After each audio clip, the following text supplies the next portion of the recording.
I spent 40 years building something out of nothing. No investors, no family inheritance. Just a pair of tired hands, a borrowed fryer, and the smell of onions in my clothes for 2 decades straight. Every square inch of those kitchens at LAX carries my fingerprints. And yet on the day my only son got married, I stood behind a swinging door in an apron, watching someone else smile beside him, like they had earned all of it.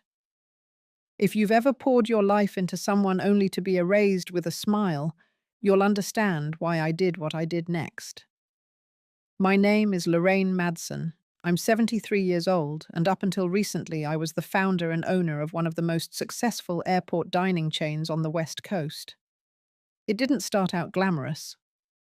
I was 29 broke and recently divorced when I took a job serving coffee at a newsstand inside Terminal 5. The job paid just enough to keep me and my son fed. But I noticed what no one else seemed to see. Travelers didn't just want fast food. They wanted warmth. Something real. Something that reminded them of home. I started with a food cart, just soups and sandwiches. I cooked in my apartment and wheeled it into the employee hallway before sunrise. Eventually, the terminal manager let me rent a proper corner. I named it after my grandmother Elise. It grew. One spot turned into 3, then 5. By the time I turned 60, I had a team of 80 employees across multiple terminals. We served fresh meals to thousands every day. But more than that, we became a place people trusted.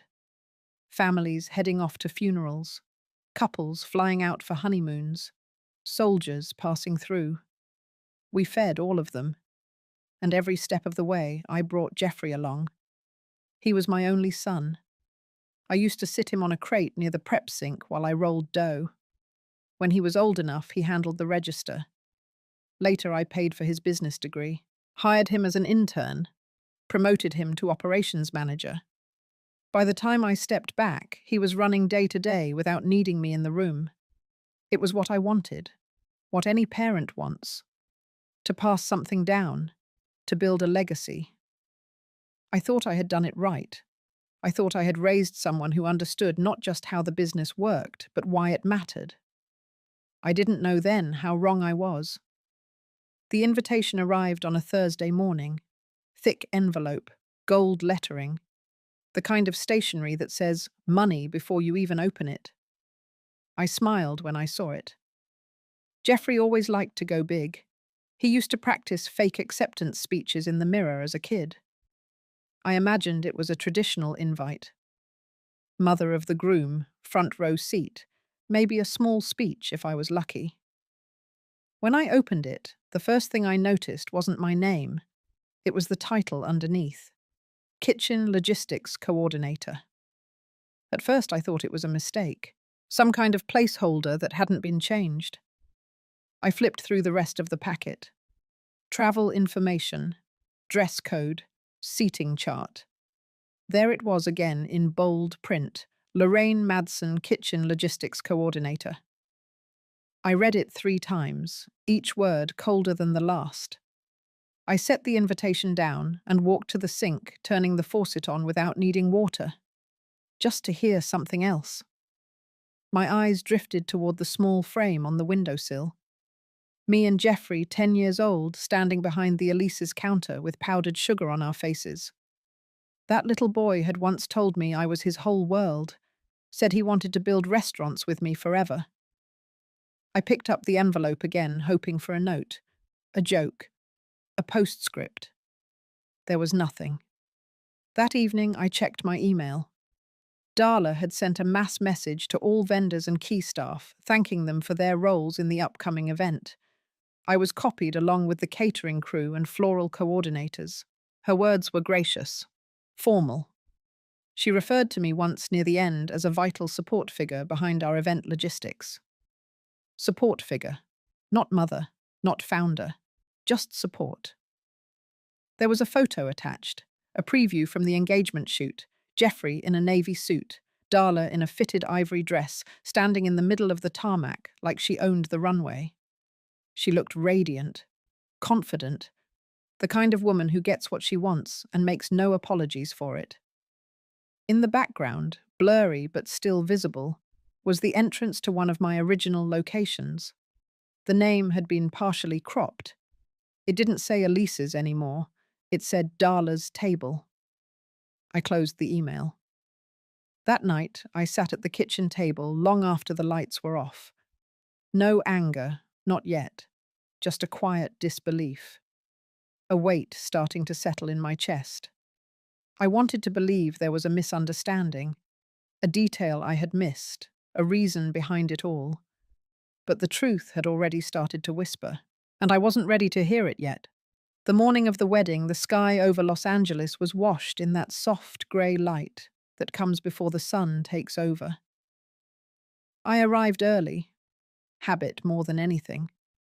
I've never been late for a kitchen call in my life, even when it's a wedding, even when it's my own son's. The venue was sleek, a rooftop space overlooking the coastline, all white chairs and glass railings. The kind of place where everything smells like citrus and money. Staff bustled around with earpieces and clipboards. I carried a garment bag with the dress I had chosen weeks ago.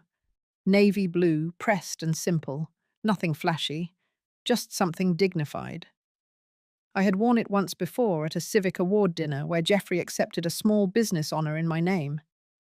A young woman with a clipboard and a headset greeted me near the service entrance. "Lorraine Madsen, right?" she asked, already flipping through a list. She didn't wait for my reply. "Here's your station assignment. We've set up a prep table behind the main line. Darla said you'd prefer to be hands-on." She handed me an apron. Black canvas. On the upper left corner, stitched in fine white thread, was my name. Not Mum, not founder, just Lorraine, like I was one of the catering staff.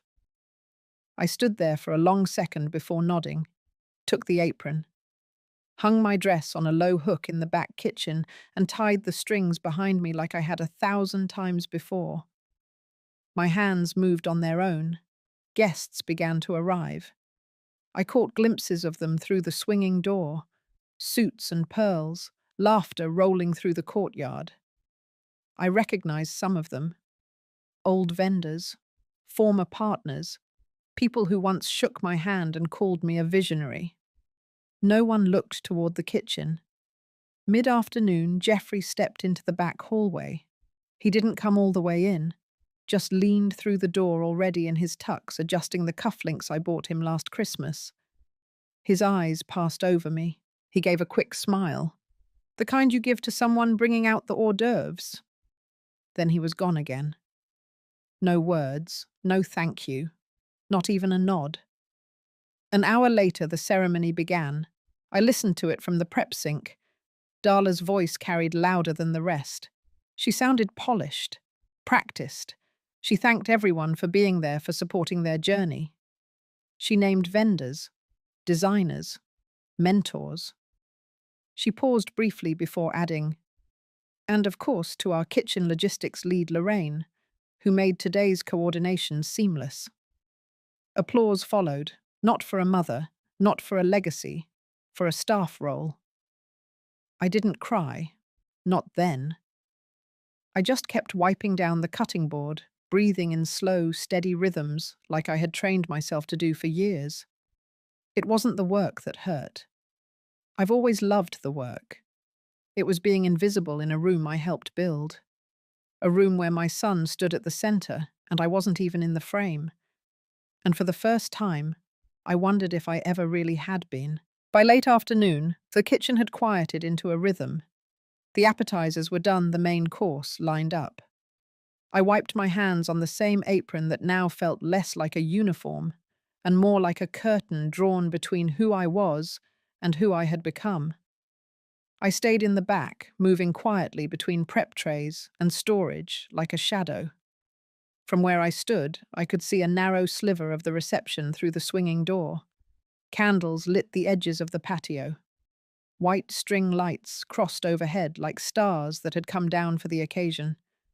Guests were smiling, drinks in hand, the kind of joy that floats when the music is just right and no one's watching the clock. Then Geoffrey stood to make a toast. He held his glass high, his other hand resting gently on Darla's lower back. His smile stretched wide as he addressed the crowd. He thanked the planning team, the vendors, the decorators. He even joked with the photographer who had apparently lost the lens cap twice that day. Laughter bubbled around the courtyard. But he never mentioned me. Not once. I leaned slightly forward to hear better. My hands stayed busy, peeling the corners of a napkin, the motion steady, like my mind needed something to keep it from breaking open. Then the photographer called out for the family photo. I stayed behind, assuming they meant Geoffrey's side, Darla's side, grandparents, siblings. But something tugged at me, and I stepped closer to the hallway, just enough to see them line up near the floral arch. Geoffrey's arm around Darla, her parents flanking one side, his old college friends behind. Even a few of my former business partners were there. But I was not. I looked around, wondering if someone had asked for me, if there had been a glance toward the kitchen. Nothing. Just then, someone opened the walk-in freezer. The door swung wide and a burst of light caught the reflection in the metal wall. It was the group photo frozen in the mirrored surface. A flash, smiles, all of them together. And in that reflection at the very edge was me, alone in the back, apron on, hands at my sides, watching. That moment stayed still inside me. I returned to my station, laid a clean towel over the prep area, and stood there as the music shifted into something soft and slow. A love song from years ago. One Geoffrey used to sing in the car when he was little, holding my hand at red lights, like it was the only thing keeping the world in place. Now there wasn't even room for me in a photograph. I wasn't hurt by the lack of thanks or even the title. What broke me was that he never thought to look for me in the room, that I had become invisible not by accident, but by design. And somehow I had allowed it. The morning after the wedding, I sat at my kitchen table in silence. The air still smelled faintly of lemon oil and roasted rosemary from the leftover trays I had brought home. I hadn't slept. My body ached in places that weren't physical. I reached for my laptop, not out of habit, but out of something else. A quiet itch. I logged into the dashboard I hadn't touched in weeks. When I handed daily operations to Geoffrey, I told myself it was time, that I had earned rest, that trusting him was part of letting go. Now I wasn't so sure. The interface opened slowly, same password I'd used for years. My name still hovered on the corner of the screen. Founder. I clicked into the financials expecting a routine scan.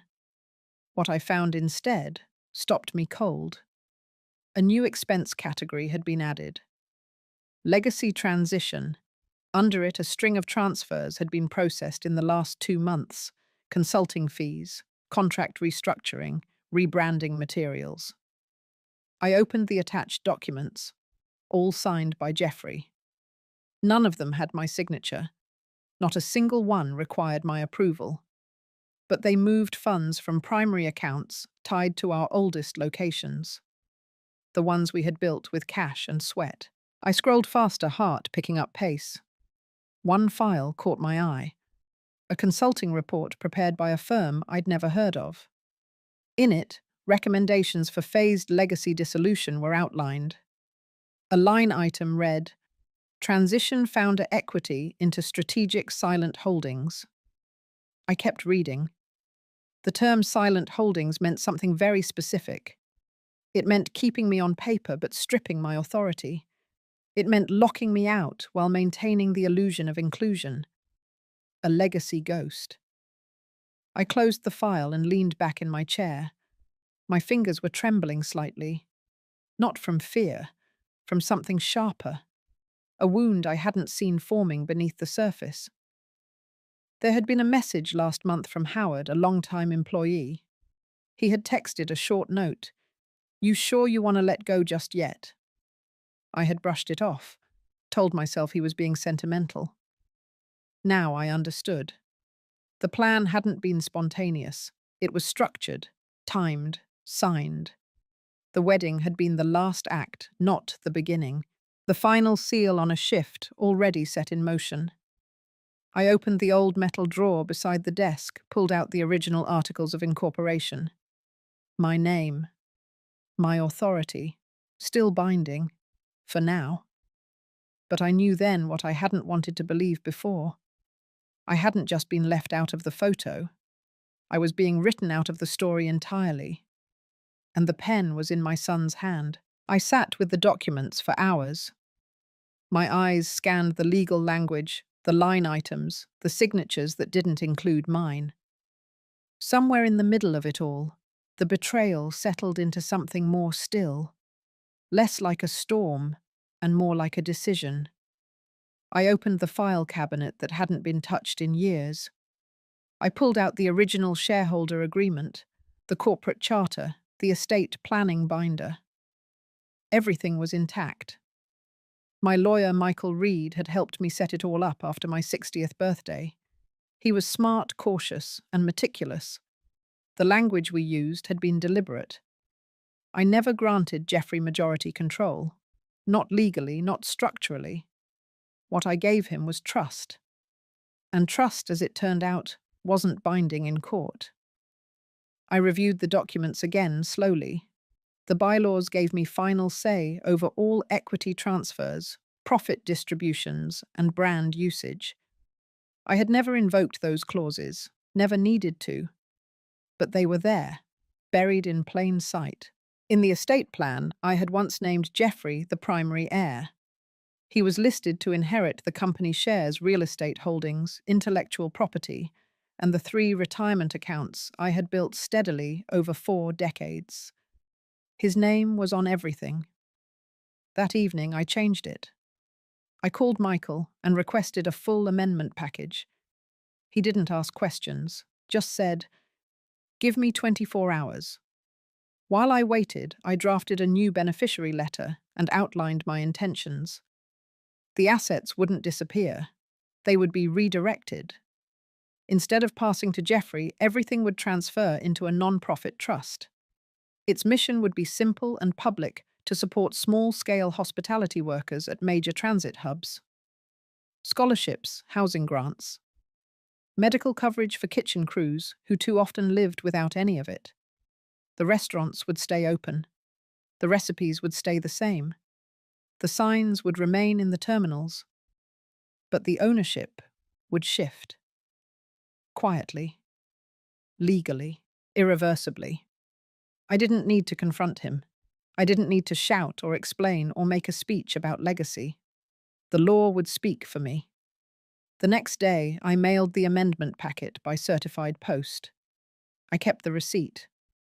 Then I went to the storage unit near Inglewood and pulled out the framed newspaper articles, the old menu prototypes, and the photo of Jeffrey and me in front of our first booth. I took them home, dusted the glass, and packed them into a new box. A personal archive. Not for him, for me. That night, I sat with the lights off and the television muted. The apartment was quiet. The kind of quiet that doesn't ache. Because I had remembered who I was. Not someone erased, but someone who built. And now someone who could rebuild again, without needing to ask permission.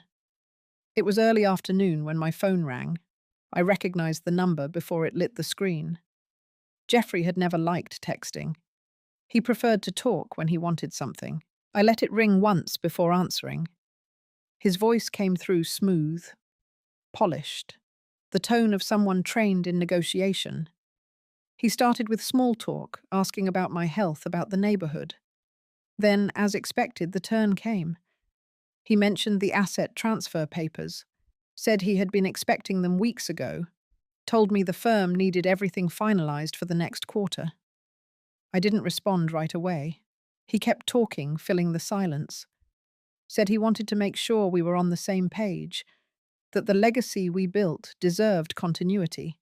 said he had big plans for the next chapter and was excited to carry it forward. I finally said, "Plans have changed." There was a pause, a full second longer than comfortable. Then his voice tightened, but he kept it cordial. He asked if I needed help reviewing the transition, that maybe there had been confusion, that he could walk me through the structure. I said no confusion here. Another silence. Then I heard it, a soft shuffle in the background. Darla's voice filtered but clear. She asked him if I was calling to check on kitchen schedules, said she was short a sous chef for a corporate tasting next week. Maybe I wanted the slot. Jeffrey didn't mute fast enough. He apologized, said things were hectic. But the tone had shifted. The warmth cracked at the edges.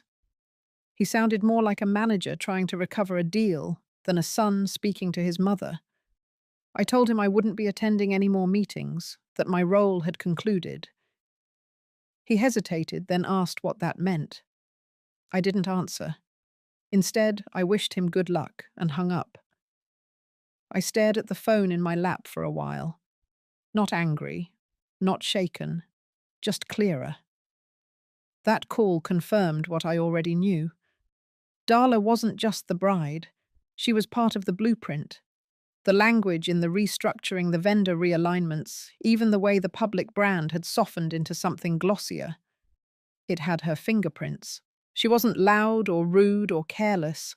She was calculated, smooth, the kind of smart that gets what it wants by smiling while the ink dries. And Jeffrey had chosen her methods. Not accidentally, not reluctantly. He had welcomed them. I stood up and walked to the window. Outside, traffic hummed down Sepulveda like always. Planes took off in the distance, one every 90 seconds. Life moved on, indifferent. But inside, I was no longer waiting. The truth was out in the open now. I didn't need confrontation. I had already made the only call that mattered, and it wasn't the one on the phone. The knock on the door came just after 10 in the morning. I hadn't been expecting anyone, but the rhythm of it was familiar. 3 short, then 1 long. I opened the door and there stood Howard, holding a paper bag in one hand and a small framed photo in the other. He looked older than I remembered. His hair was almost entirely grey now, and the deep lines around his mouth had settled like permanent creases. But his eyes were the same, sharp, warm, present. I stepped aside and let him in. He didn't say much at first, just placed the photo on the table and the bag beside it. Inside was a cinnamon loaf from a bakery in Westchester we used to stop by on Thursdays when inventory ran long. That memory hit me harder than I expected. We sat in the kitchen, no need for pleasantries. Howard was one of the first hires I ever made. Back in the early 90s, before we even had uniforms. He had worked through every level. Dishwasher line, cook shift, lead trainer. He stayed even when others left for better pay. Loyalty was his default. He pointed to the photo. It was an old staff picture taken in front of our second terminal spot. Everyone wore mismatched hats and crooked smiles. My handwriting on the back read Elise's Crew, March 1995. Howard said the photo had been tucked away in the break room cabinet, left behind during the recent renovations. I asked how things were. He hesitated, then told me straight. The staff had been dwindling, long-timers were being pushed out quietly, schedules were shifted, roles restructured, new hires came in with different contracts, less pay, no benefits. Morale was low. Darla had introduced a new management model. Efficiency was the word on every memo. Human connection had vanished from the floor. He looked at me, not with judgment, but with that quiet weight old friends carry when truth needs saying. They miss you, he said, not just your presence, your way of doing things. I sat with that, not out of pride, but out of recognition. This wasn't just about ownership or names on papers. It was about the culture we had built, the families who had counted on us. The holiday shifts we covered for each other, the birthday cakes in the break room, the kid who grew up visiting his dad at work, now old enough to apply for a job himself. That was the legacy I had almost let slip away. I asked Howard to help me gather some information, staff names, stories, what people needed now, not to build something new, but to restore what had been quietly dismantled. He nodded without asking for details. Before leaving, he said one more thing. You built something with heart. It still beats. Just needs someone to hear it again. After he left, I looked at the photo one more time, not for nostalgia, but as a reminder. What we had was never about profits. It was about people, and they were still worth fighting for. I chose the venue carefully, a quiet restaurant tucked between two terminal access roads near LAX, one of the earliest spots we partnered with. It had been renovated over the years, but the bones remained the same. Exposed brick, low lighting, a faint scent of coffee and old wood. Familiar. Grounded. I sent the invitation in plain white envelopes. No logo, no hint of agenda. Just a handwritten note. Dinner to honor 40 years of service. Join me. Lorraine. They arrived 5 minutes early. Jeffrey in a slate-grey suit, Darla in cream silk with gold earrings that caught the light. She wore the expression of someone expecting good news. He looked composed, the kind of calm that comes from thinking you're in control. I stood to greet them, offered a polite nod. No hugs, no warmth, just presence. We sat at a small table near the window. I had asked the staff to keep it quiet, no fuss. We ordered quickly the kind of dishes we used to taste test together. Jeffrey made small talk about expansion plans, upcoming conferences, a new line of seasonal menus. Darla chimed in, speaking of potential partnerships, branding efforts, and how they envisioned the next decade. I let them speak. When the plates arrived, I waited, let the silence settle just enough. Then I unfolded a single page from my bag and placed it on the table. It was the charter for the new non-profit trust. Their names weren't on it. The restaurants, the accounts, the intellectual property, all of it had been reassigned. Not to them, to the trust. A structure built to preserve the legacy and support the people who carried it forward. Staff would remain employed, benefits would be expanded, and profits would be redirected into community development and scholarships for children of hospitality workers. Jeffrey stared at the paper, blinking slowly. Darla went pale, her fork frozen halfway to her plate. I spoke clearly, not with anger, but finality. This was never about punishment. It was about restoration, about protecting what mattered when others forgot. Jeffrey leaned back, lips parting like he might object, but nothing came out. Darla placed her napkin on the table with careful precision, her posture still perfect, but her eyes narrowed. I continued. This trust will ensure that what we built stays rooted in the values that began it. Names change, control shifts, but meaning doesn't have to disappear. Neither of them touched their food. The server came by, unsure whether to interrupt. I smiled gently and asked for the check.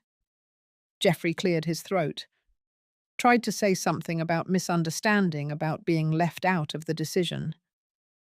I looked at him not with resentment, but clarity. I didn't leave you out. You walked away long before the paperwork ever caught up. And now it was just catching up, quietly, legally, irrevocably. The dinner ended without dessert. The silence after the dinner lingered longer than I expected. Days passed. No calls, no emails, no follow-ups from lawyers or intermediaries, just stillness. Like the moment after a plane takes off and the cabin steadies. I didn't go looking for reactions. I had said what needed saying, made decisions that no longer needed defense. But that quiet carried weight, the kind you feel in your chest before it reaches your ears. Then one afternoon, Jeffrey showed up at my door. No warning, just a knock. No rhythm, no old code, just firm and singular. I opened it. He stood there with both hands in his pockets, not in a suit this time, but in an old college sweatshirt. His shoulders rounded a bit, like the years had caught up to him in just a few days. He asked if we could talk. I nodded and stepped aside. He sat across from me at the kitchen table, the same place he once did homework, while I prepped inventory sheets late into the night. He looked around, almost surprised the place hadn't changed. Maybe he expected to see bitterness in the decor. I had nothing to prove. He spoke first. Said he didn't mean for things to go that way. Said Darla had ideas and he let them steer too much. That he thought I was ready to step back. That he thought I didn't want to be involved anymore. That maybe he'd misunderstood what legacy meant to me. I listened. Not to forgive, but to understand the story he was telling himself. He said he didn't know how to fix it. I looked at him. Really looked. And in that moment, I didn't see the executive. I didn't even see the little boy who used to fall asleep in the back of the walk-in freezer on long shifts. I saw a man who had built a version of himself that didn't include the parts of me that mattered. I told him the trust wasn't about revenge. It was about remembering who we were before ambition made things complicated, about protecting the people who helped us get here, about making sure the story stayed honest. He nodded. His eyes didn't meet mine. Then he stood. No hug, no grand apology, just a pause at the door. As he left, I said one more thing. You used to hold my hand at the end of the night, no matter how tired we were, no matter how messy the day had been. You always reached for it.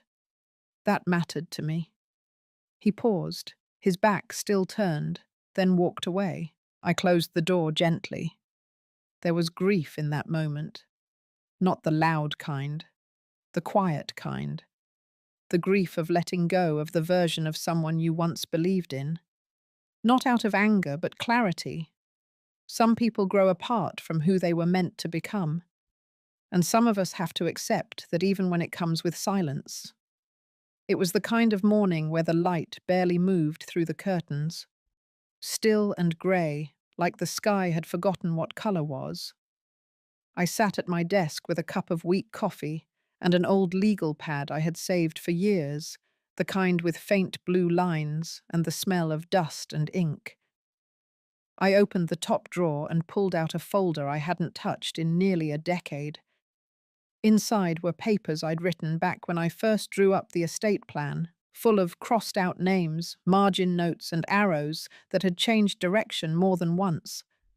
There were drafts of letters too, one to Jeffrey, one to the team, one to myself. I unfolded the one addressed to me. It was written in a firmer hand, from a time when I thought legacy meant making sure my son never struggled. Back then, I believed success was something you passed down in neat packages. A name on a building, a signature on a check, a seat at the table. But now I knew better. Legacy wasn't about blood or inheritance. It was about how you used your power to hold space for others, to give more than you took, to leave something behind that helped people breathe easier. So I took out a fresh page and began writing again. This time I wrote slowly with care. I wrote to the people who had stood in my kitchen on Christmas morning when the ovens broke down, to the ones who covered shifts when someone's child got sick, to the ones who showed up early, stayed late, and treated each other like family. I named them. I wrote that the remaining assets in my name, the pension fund, the last real estate deed, the personal accounts would be divided among them, structured legally, cleanly, fairly, not for show, but because they earned it. I wasn't choosing them over Jeffrey. I was choosing what felt right. These were people who didn't just build my business. They carried it through holidays, deaths, layoffs, recessions. They were never going to make headlines, but they mattered more than anyone ever gave them credit for. I folded the letter and placed it in a new envelope, sealed it, and labeled the outside in pen final. Then I slid it into the same drawer. I didn't feel sadness, just a quiet sort of peace. There's a difference between letting go and giving up. I had done the first. And for the first time in a long while, I felt the ground steady beneath me. Not because someone gave me permission, but because I finally remembered that I never needed it. The airport felt different than it used to. Not louder or busier, just changed. The kind of change that comes when time smooths out the corners of places once sharp with memory. I walked through Terminal 6, slowly taking in the polished tile floors and the hum of rolling luggage. I hadn't been here in months, not since everything shifted. It used to be that every step I took through this place was layered with responsibility. Orders to approve, staff to greet, problems to solve. Now I was just a woman with nowhere to be. And somehow that felt like freedom. I passed Gate 61, where our first small cafe had once stood. It was now a larger space, open-air seating, newer branding. But near the corner, tucked behind a row of plants, I saw something that made me stop. A young employee, maybe in her 20s, was on a step stool reaching up to hang a framed sign. I couldn't see the full design from where I stood, but I caught the last few words as she adjusted it into place. Madson's Kitchen established, 1991. She turned, slightly noticed me watching, and smiled. "You're Mrs. Lorraine, right?" I nodded, my throat tight. "We just got the original logo back from storage. We thought it deserved to go up again." She went back to her work without another word, and I kept walking. The glass doors at the end of the concourse opened automatically. The wind outside was cool, just strong enough to lift a loose strand of hair from my forehead. I paused for a moment at the edge of the curb, watching a plane ascend in the distance. No one was clapping. No one was watching. But I knew. That name on the wall wasn't just about me. It was about everyone who stayed, everyone who gave something real. I didn't need to own anything to know I had left something behind. I adjusted my coat, stepped off the curb, and disappeared into the crowd. And that was enough. If you've ever had to walk away to protect your peace, I hope this story reminded you that dignity doesn't need an audience. Sometimes the most powerful choices are made in silence. If this touched something in you, take a deep breath and hold on to it. You're not alone. Let me know what moment in the story stayed with you the most. Thank you for listening.